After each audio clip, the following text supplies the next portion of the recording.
पर प्रधानमंत्री के संबोधन के पहले ही राष्ट्रपति ट्रंप ने घोषणा कर दी कि वॉशिंगटन में रहकर मैंने भारत और पाकिस्तान के बीच में युद्ध रुका दी, और जो भी सुरक्षा बल जो हमारे आर्मी है, फौज है, सेना, नौसेना है, वायुसेना है, स्थल सेना है, सभी जो कार्रवाई करेंगे उसका हम पूरा समर्थन देंगे।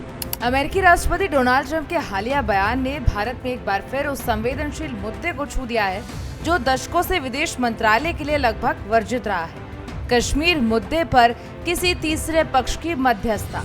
जी हाँ, ट्रंप ने सोशल मीडिया पर दावा किया कि भारत और पाकिस्तान ने हाल ही के सीमा संघर्षों के बाद एक पूर्ण और तत्काल युद्ध विराम पर सहमति जताई है, जो अमेरिका की मध्यस्थता से संभव हुआ। उन्होंने ये भी लिखा, मैं दोनों देशों के साथ काम करूंगा ताकि शायद 1000 साल बाद कश्मीर मुद्दे का हल निकल सके। इस बयान ने दिल्ली में कूटनीतिक हलकों को और चौंका दिया है, क्योंकि भारत लगातार ये दोहराता रहा है कि कश्मीर उसका आंतरिक मामला है और किसी भी तीसरे पक्ष की भूमिका स्वीकार नहीं की जाएगी। कांग्रेस पार्टी ने इस पूरे घटनाक्रम पर केंद्र सरकार से स्पष्टीकरण भी मांगा है। पार्टी प्रवक्ता जयराम रमेश ने कहा कि क्या मोदी सरकार ने तीसरे पक्ष की मध्यस्थता के लिए दरवाजा खोल दिया है? क्या भारत पाकिस्तान के बीच कूटनीतिक बातचीत फिर से शुरू हो रही है? उन्होंने ये भी मांग की है कि इस पर सभी दलों की बैठक बुलाई जाए। इसी बीच अमेरिकी विदेश मंत्री मार्को रूबियो ने भी अपने बयान में कहा है कि दोनों देशों ने एक तटस्थ स्थान पर व्यापक मुद्दों पर बातचीत की सहमति दी है।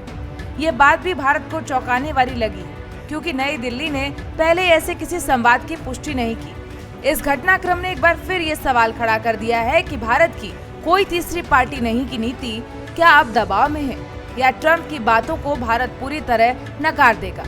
इसके साथ ही जयराम रमेश ने शिमला समझौते को भी याद दिलाया। जयराम रमेश ने ट्रंप और मध्यस्थता को लेकर क्या कुछ कहा है, आपको सुनाते हैं। एनआईए जांच कर रही है पहलगाम आतंकवाद हमलों के ऊपर, पर क्या कुछ समीक्षा होगी, कुछ विश्लेषण होगा? तो यही तो हम सवाल प्रधानमंत्री से पूछना चाहते हैं।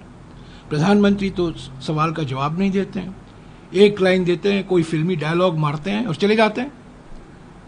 तो ये बहुत गंभीर मामला है, और जो अमेरिका से बार बार ये दोहराया जाता है कि हमारे वजह से भारत और पाकिस्तान के बीच में जो युद्ध था, ऑपरेशन सिंदूर था, जो रोका गया हमारे ओर से, ऑपरेशन सिंदूर रोका गया, क्या ये सच है? इसमें सच्चाई क्या है? इसकी हकीकत क्या है?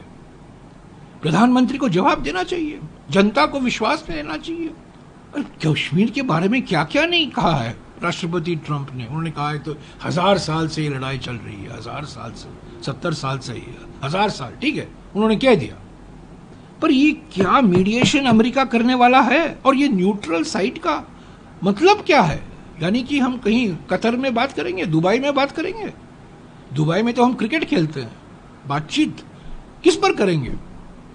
शिमला समझौता के बाद ये तय हो गया था कि भारत और पाकिस्तान में के बीच में अगर बातचीत होगी तो आपस में बातचीत होगी, और कहीं नहीं होगा, या पाकिस्तान में होगा या भारत में होगा। बायलैटरल टॉक, ये बायलैटरल जो टॉक है, द्विपक्षीय जो बातचीत होती है, वो तीसरे जगह में नहीं हो सकता। पर राष्ट्रपति ट्रंप की ओर से तो यही बयान आ रहे हैं। और सबसे बड़ी बात यह है कि वो कह रहे हैं कि मैं एक नया ट्रेड समझौता फाइनलाइज कर रहा हूं, और इसी की वजह से ये अभी युद्ध विराम हुआ है, सीज फायर हुआ है। तो इस पर तो कुछ बोलना चाहिए, इसकी हकीकत क्या है? दरअसल प्रधानमंत्री नरेंद्र मोदी के संबोधन से कुछ देर पहले अमेरिकी राष्ट्रपति डोनाल्ड ट्रंप ने व्हाइट हाउस के ओवल ऑफिस में मीडिया के सवाल का जवाब देते हुए कहा कि मैंने उनसे कहा है कि हम आपके साथ बहुत सारा व्यापार करने जा रहे हैं। अगर आपने युद्ध नहीं रोका तो हम आपके साथ व्यापारिक संबंध को खत्म कर देंगे। अगर आप युद्ध रोक देते हैं तो हम आपके साथ व्यापार करेंगे। अगर वॉर बंद नहीं होती तो हम कोई व्यापार नहीं करेंगे। ट्रंप का ये बयान प्रधानमंत्री नरेंद्र मोदी के राष्ट्र के नाम संबोधन से कुछ मिनट पहले ही सामने आया था, जिसके बाद से सरकार को विपक्ष अब जमकर लगातार घेर रहा है और इस पर मंथन के लिए विशेष सत्र बुलाने की मांग भी कर रहा है। साथ ही विपक्ष ये भी कह रहा है कि सवालों का जवाब सही से दिया जाए। इस पर आपकी क्या राय है, हमें कमेंट बॉक्स में जरूर बताएं। देखते रहिए भारत एक्सप्रेस।